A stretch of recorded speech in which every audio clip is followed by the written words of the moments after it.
Ciao, come va? Io mi chiamo Alessandra, sono professoressa di italiano. Benvenuti alla lettera e oggi sono qui per parlare un po' di me. Capito? Entendeu? Não? Iniziamo un'altra volta. Começamos de novo. Então, oi, eu sou a Alessandra, eu sou professora de italiano, sejam muito bem-vindos à lettera. E hoje eu estou aqui para falar um pouquinho sobre mim. Eu sou formada em letras, português e italiano e suas respectivas literaturas pela Universidade Estadual do Oeste do Paraná, que é o local em que eu continuei os meus estudos. Fiz um mestrado também em letras e continuei os estudos no doutorado. Além de eu ter feito a graduação em italiano, os meus estudos têm se focado em literatura italiana, especialmente no escritor Italo Calvino, que talvez você conheça pelo livro Cidades Invisíveis. Quando eu entrei na faculdade, eu não falava nada de italiano, não parlavo italiano. Para não dizer que eu não sabia realmente nada, eu conhecia palavras como ciao, buongiorno, nonno, nonna. E claro, né, gente? Pizza, lasanha, salame, gnocchi. Quem é que não conhece as comidas italianas, né? A gente gosta muito, a gente come muito, especialmente os descendentes. Bom, a minha família é de origem italiana. Um dos meus antepassados, meu trisavô, ele veio de uma cidade chamada San Martino di Lupari. É uma cidadezinha na província de Padova, no norte da Itália, que fica perto de Veneza. Então, isso fica na região do Vêneto, só para vocês se localizarem.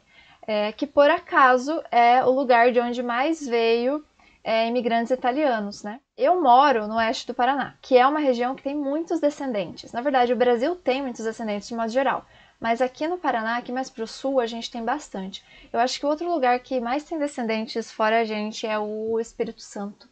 O estado do Espírito Santo. Então, para entender qual é a situação, por que tem uma faculdade de letras italiano aqui onde eu moro? Justamente porque a gente tem uma grande concentração de descendentes de italiano. É uma demanda que se tem por aqui. Então, a minha família também não falava italiano. Na verdade, a minha família até hoje não fala realmente italiano. É aquela coisa, né, gente? Santo de casa não faz milagre? Não quiseram realmente aprender até hoje. Então, como assim eu sou descendente de italiano, minha família é de origem italiana e ninguém fala italiano? O que acontece é, o idioma que a gente acredita ser italiano, na verdade se chama talian. Ele é uma mistura de dialetos italianos que os imigrantes trouxeram com o português. Então, o dialeto vêneto, o dialeto lombardo, o dialeto, enfim, vários dialetos que acabaram se misturando e formando o talian. Inclusive, o talian é um patrimônio histórico brasileiro. Então, se você é falante de italiano, se você conhece alguém que fala italiano, de maneira alguma fique pensando que eu não sei falar italiano, isso aqui é um italiano errado, de modo nenhum, gente. É uma língua que é patrimônio histórico, é outro idioma. Então, ok, a gente já entendeu que é uma outra língua. Mas realmente nem italiano a gente falava em casa. O que os meus avós conhecem, e que eu escutei crescendo também, eram músicas como La Bella Polenta, que com certeza você já ouviu falar. La bella polenta, se pianta così, se pianta così.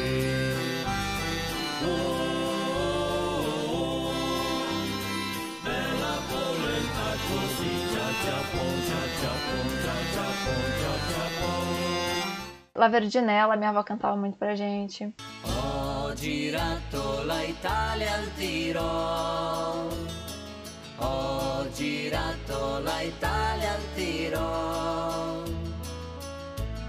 sol per trovare una verginella e ciombalarilarella e viva l'amor, sol per trovare una verginella e ciombalarilarella e viva l'amor.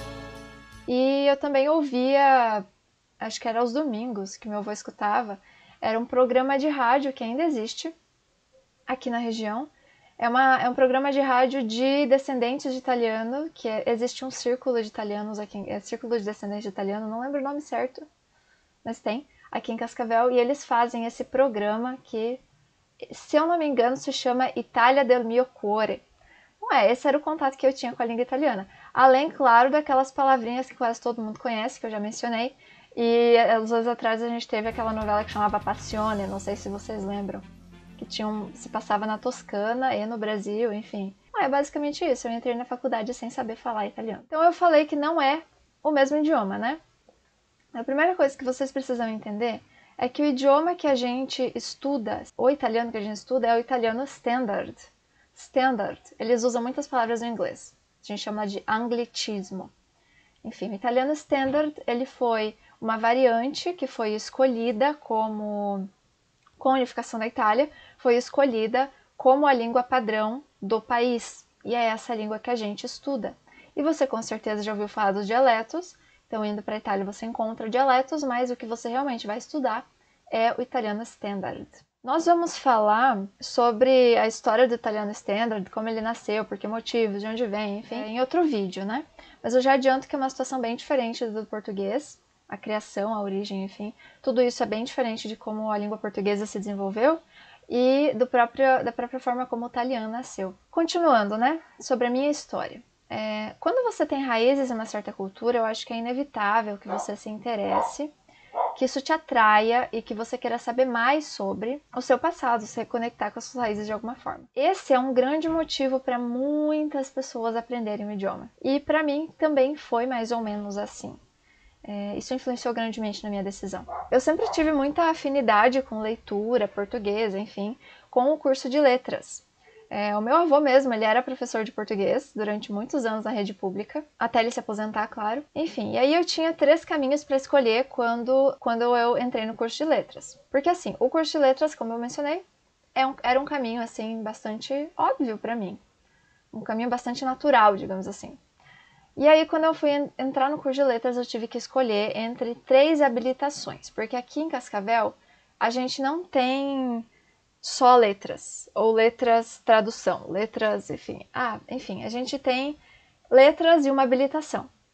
Existem muitas faculdades que têm, sim, letras, só português. Existem faculdades que têm, principalmente lá no Rio de Janeiro, a gente tem na Federal letras literaturas, o que com certeza deve ser incrível. Mas aqui na UniOeste a gente tem à disposição em Cascavel letras português, italiano, inglês e espanhol. É claro que eu escolhi o italiano, isso vocês já sabem. Mas por quê, né? Eu não tinha, na verdade, muito interesse em inglês ou em espanhol. E essa atração assim que a gente tem pelas próprias origens fez o italiano ser muito mais apelativo para mim. Fora um detalhe que me deixou muito mais curiosa sobre o italiano na época, é que a pessoa com quem eu estava saindo, ela tinha morado, era mais ou menos o 3º ano do ensino médio, eu tinha morado na Itália por vários anos. Então eu estava muito curiosa sobre como era a vida lá, sobre o idioma italiano, sobre querer aprender italiano. Aí eu entrei na universidade e eu estudei tanto o português quanto o italiano. E assim, ao longo de 4 anos eu fui estudando, língua italiana, 1, 2, 3 e 4. Eu estudei tópicos de cultura, estudei dentro de tópicos, né? A história da língua, a arte, a literatura, né? Que sempre foi uma grande paixão para mim. Gostei sempre, eu disse já, né? Sempre gostei muito de ler. Inclusive dá pra ver a estante ali. Eu sempre gostei muito de ler. Eu estudei literatura italiana. E eu acho que o grande diferencial é que eu também estudei didática italiana. Ou seja, prática de ensino a gente chama, né? Como ensinar a língua da melhor forma possível, da forma mais certa, digamos assim, comprovadamente certa. O professor que passa pela universidade, ele aprende cientificamente como ensinar, ele estuda a história do ensino, os métodos de ensino ao longo da história, como funciona a aquisição linguística, como funciona qual é a base neurolinguística para isso, enfim, princípios de didática que realmente têm embasamento. Esse realmente é um diferencial que eu acredito que nós professores formados pela universidade temos. Então a faculdade foi uma experiência bastante totalizante de crescimento para mim. E se tornou uma grande parte da minha identidade. Enfim, a literatura, como eu disse, sempre foi muito importante para mim. E isso se expandiu para o meu interesse em literatura italiana. Eu já tinha, inclusive, alguns livros em italiano que eu tinha ganhado. Quando eu entrei no mestrado, já com o conhecimento que eu precisava de língua e comecei a estudar para minha dissertação esse que é um dos maiores escritores de língua italiana, o Italo Calvino, isso foi um divisor de águas. Isso mudou a minha carreira, de certa forma. Claro, aprender italiano já mudou a minha vida, minha carreira.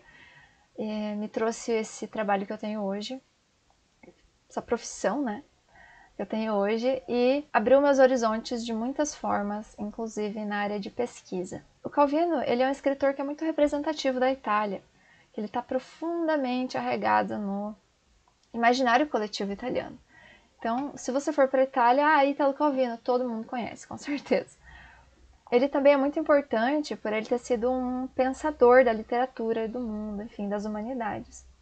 Então, ele escreveu muitos ensaios que hoje são praticamente leitura obrigatória na universidade, como Por que Ler os Clássicos. E eu já conhecia um pouco dele antes, né? Eu já tinha alguns livros mesmo de língua italiana, em língua italiana, e que eram livros do Italo Calvino. Especificamente, eu lembro que eu tinha O Barão nas Árvores e O Visconde Partido ao Meio. Em italiano é Il Barone Rampante e Il Visconte di Mezzato. Mas foi no mestrado que a minha experiência com ele se expandiu infinitamente. E continua se expandindo, né? Porque, como eu disse, agora no doutorado eu estou continuando os meus estudos relativos às obras dele. E tudo isso se deu porque eu tive o privilégio de ter aprendido o idioma e, por isso, ter tido acesso ao material original e conseguido estudar a partir dele.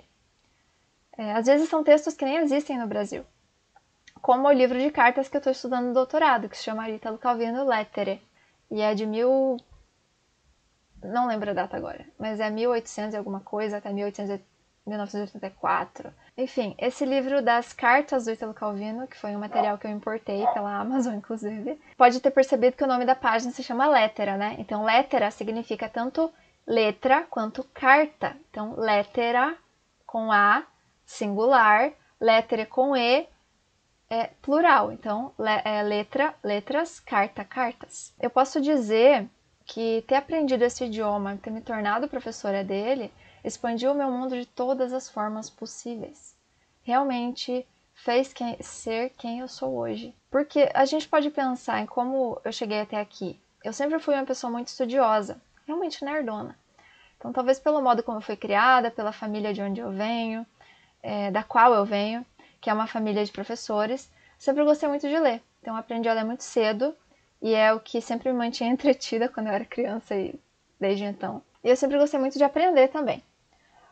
O que se mostrou ainda mais quando eu comecei a estudar línguas estrangeiras, começando pela língua italiana. Foi esse grande interesse, esse caminho de aplicação nos estudos, que me trouxe até onde eu estou hoje. Eu não quero dizer que você precisa ser também uma grande nerdona, um grande nerdão, para aprender italiano, mas é necessário sim ter muito interesse. Dedicação, imersão. Todo mundo fala em imersão, né? Mas é a primeira etapa para você aprender um idioma, é ter interesse e começar com a imersão. Então hoje tem muitas formas de ter contato com o idioma. A gente vai falar sobre isso em um outro momento, né? Com um vídeo sobre dicas. Ou uma live, de repente, vamos ver. Mas basicamente não tem desculpa para não estudar italiano hoje em dia, né? E não tem limites para o seu aprendizado com tantos recursos disponíveis.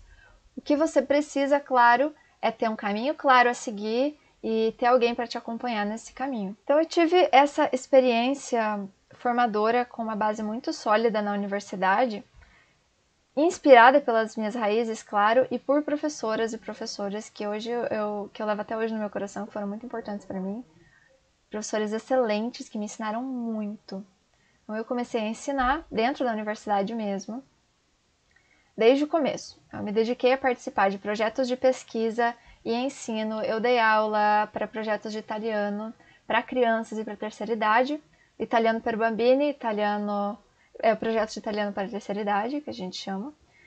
E eu dei aula nesses projetos por muitos anos. Eles contribuíram imensamente para a minha experiência didática. Fora isso, eu também comecei a dar aulas particulares bem cedo. Pérola! Fora isso, eu também comecei a dar aula particular desde o início. Eu dei aula particular, para uma pessoa só, para duplas, para grupos. E aí os alunos, eles eram dos mais variados tipos, assim. Geralmente adultos que estavam procurando estudar para viajar ou para se mudar para a Itália. Eram advogados, médicos, professores, outros estudantes, enfim, pessoas que queriam estudar para uma prova de proficiência, queriam estudar porque amavam a língua, porque queriam entrar em contato com as raízes, ou porque gostavam mesmo de aprender outros idiomas. Até hoje eu tenho contato com os mais variados tipos de alunos, as mais variadas faixas etárias. Isso dá uma experiência bem totalizante para a gente como professor. Então você sabe trabalhar com uma infinidade de situações. Eu continuo trabalhando com a língua italiana, continuo estudando e evoluindo. E eu só queria dizer que essa evolução não é à toa. Ela é um resultado da dedicação que eu confio que você também vai ter, para aprender esse idioma que é tão caro pra gente, né? Que tá no nosso coração, que representa as nossas raízes. Ou, se não é o caso, se você não é descendente, por favor, não se sinta excluída. Todo mundo é bem-vindo a aprender uma língua estrangeira, né? Aprender italiano. Eu acho que isso só tende a acrescentar. Tem estudos que comprovam que quando a gente precisa aprender um outro idioma, a gente precisa efetivamente fazer essas escolhas linguísticas na cabeça da gente para poder falar. Quer dizer, falar determinadas coisas em português, falar determinadas coisas em inglês ou em italiano. A gente precisa... Existe um processo de pensamento que só tende a colaborar para a gente ser cada vez mais rápido, para a gente ser cada vez mais efetivo na nossa comunicação, nos nossos estudos, enfim, só tem a colaborar. Agora eu gostaria de saber de você o que te levou a aprender italiano, se você também é descendente, se você gostaria de viajar, de tirar a sua cidadania, enfim, o que te move a descobrir essa língua. Se você gostou da nossa conversa, deixa o seu like, compartilha e nos vemos na próxima. É um piacere conoscerti, bacio e arrivederci.